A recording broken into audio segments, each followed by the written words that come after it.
বিগত 19 এপ্রিল নারী বিষয়ক সংস্কার কমিশন যেই প্রস্তাবনা উপস্থাপন করেছে, এটা দেখে আমরা স্বাগত জানাবো তো দূরের কথা, বাংলাদেশের আলেম সমাজ এবং ইসলাম প্রিয় জনতা আমরা স্তম্ভিত হয়ে পড়েছি। আমরা এখনো পর্যন্ত কল্পনা করতে পারছি না, চিন্তা করতে পারছি না যে আগস্ট বিপ্লবের পরবর্তী বাংলাদেশেও এই ধরনের কোরআনের বিরুদ্ধে কটাক্ষকারী কোনো প্রস্তাব রাষ্ট্রীয় পর্যায়ে উত্থাপিত হতে পারে।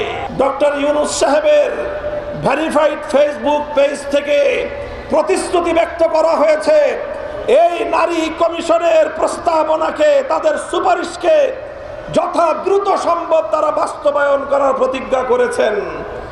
এই প্রতিজ্ঞা করার পর অর্থাৎ তারা আল্লাহর কোরআনের আইনকে, যতটুকু আইন পারিবারিক এবং উত্তরাধিকার আইনের মধ্যে এখনো বিদ্যমান রয়েছে, সেটাকে নাকি বাংলাদেশ থেকে উৎখাত করবেন, এই প্রতিশ্রুতি দিয়েছেন, এই অঙ্গীকার করেছেন ডক্টর ইউনূস সাহেব।